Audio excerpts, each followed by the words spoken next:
Welcome, Hilltop Vision Scholars. I am so excited to jump into this explainer with you today. We're going to dive into the invisible thoughts that quietly guide our everyday lives. This is a topic that affects every single one of us, whether we're sitting in a classroom, talking with family, or chatting on our phones. We're going to take a really close look at assumptions and bias. Here's the interactive journey we're taking today. We'll look at how first thoughts can trick us, figure out exactly what assumptions and bias are, and explore common traps in our thinking. Then we'll see how bias shows up in everyday life, practice asking what else could be true, and finally, do a little reflection. So grab your notebooks, get comfortable, and let's get started. Section 1. First thoughts can trick us. The quiet classmate. Let's kick things off with a super familiar situation. Imagine a student walks into class quietly and just doesn't greet anyone. If you're sitting there watching, you might instantly think, oh, she is just proud. Or maybe you assume she's being deliberately rude, but check out the right side of the screen. Our first thought isn't always the absolute truth. What if she's not feeling well today? Or maybe she's really worried about a tough exam. Or, hey, maybe she just didn't sleep well last night and didn't even notice people were looking at her. It's wild how often we judge people heavily based purely on our very first unchecked thoughts. And this quote right here completely hits the nail on the head. Having bias absolutely does not make you a bad person. It just makes you human.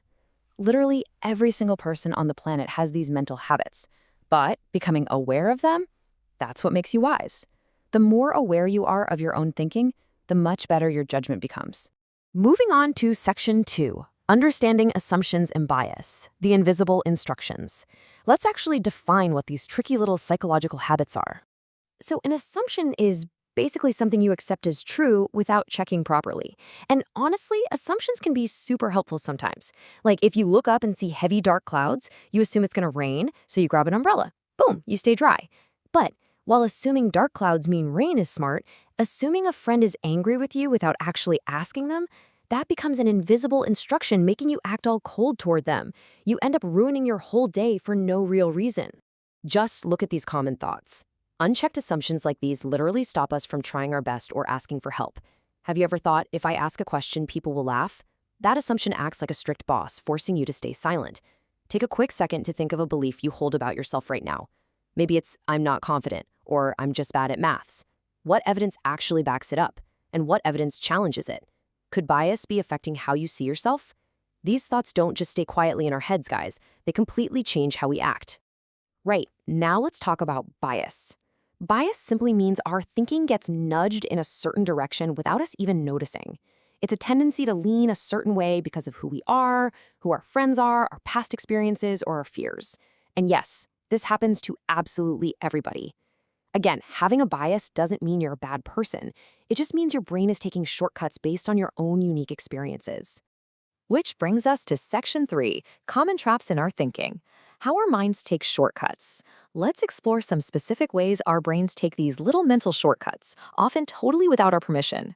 This table breaks down 4 incredibly common biases you probably see every single day, whether in class, in your community, or out on the football pitch. First up is friendship bias. Loyalty is a wonderful trait, sure, but if a friend is accused of cheating and you immediately defend them without checking the facts, your friendship is blinding you to fairness. Then we have first impression bias, where we decide someone is unfriendly just because they were a bit shy on the day we met them.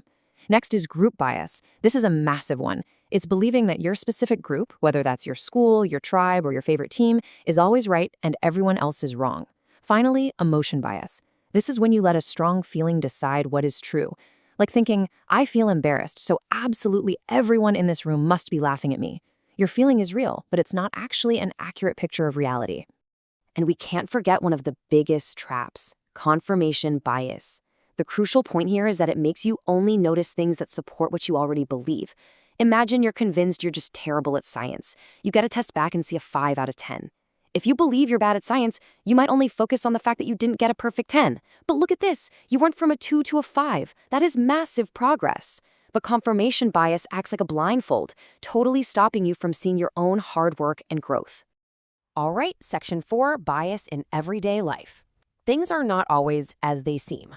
Let's see how these biases actually show up in real, everyday moments across Africa. Oh, we have all been here. You send a WhatsApp message, you see those 2 blue ticks, and then nothing but silence. The immediate assumption? My friend read my message but didn't reply. They are totally ignoring me. They must be angry. It is so easy to let emotion bias make us feel rejected. But if we apply a little critical thinking, we get a much fairer picture. Maybe their data finished right as they opened it. Maybe a parent called them to do a chore. Or maybe they just plain forgot to type back. How about right in the classroom? A strict teacher calls on you and corrects your answer in front of everyone. The immediate assumption is usually, wow, they embarrassed me on purpose because they don't like me. But shifting from that defensive assumption to asking what you can learn, that is a total game changer. Did the teacher correct other students too? Probably. Was the correction about you as a human being, or was it about the math problem on the board? It was about the math problem. Critical thinking helps you realize they're actually just trying to help you improve. And this happens in our communities all the time, doesn't it? You might hear someone at the market or after church or mosque say, that family over there, they are troublesome. Before we even think about repeating a community rumor, we really need to pause and ask these exact questions to make sure we aren't spreading unfair group bias. Who actually said it? What exactly happened to make them say that? Is there real evidence, or are we just repeating a story because someone older or popular said it? Moving to Section 5, what else could be true? Building the habit of checking. This brings us to honestly the most powerful tool you can develop as a scholar. The habit of asking, what else could be true? By actively practicing these 3 steps, you transform from someone who just passively reacts into a wise, critical thinker. The very second you feel yourself judging a person or situation, stop. Step 1. Ask yourself, what am I assuming right now? Step 2. Ask, how do I know this is actually true? What facts do I hold in my hand, and what facts are completely missing from the story?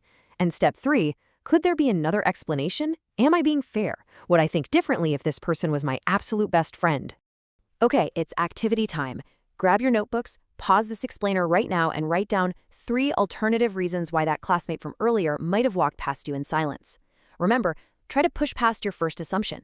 Don't just write down that they are proud or rude. What else could be true? Go ahead, pause the explainer. I'll be right here when you're done. Section 6. Your turn to reflect. Bringing it all together. Welcome back. I really hope you came up with some fantastic alternative explanations. Now it's time for our final reflection task. I'm going to ask you to pause one more time and write a short reflection in your notebooks using these bullet points. Be really honest with yourself. Think of a real experience from your own life, maybe at school, at home, or with your friends, where you jumped to a conclusion way too quickly. Was it friendship bias? Emotion bias? What missing facts did you eventually find out? Taking a few minutes to write this down will literally train your brain to catch these biases so much faster next time. As we wrap up this explainer, I want to leave you with one final challenge. The next time you feel a quick judgment forming, the next time you feel a rush of emotion because you are absolutely certain you know exactly why someone did something, will you be wise enough to pause and challenge your own mind? Because true wisdom isn't about always being right. It's about being open enough to discover what else could be true. Thank you so much for learning with me today, scholars. Keep asking those great questions.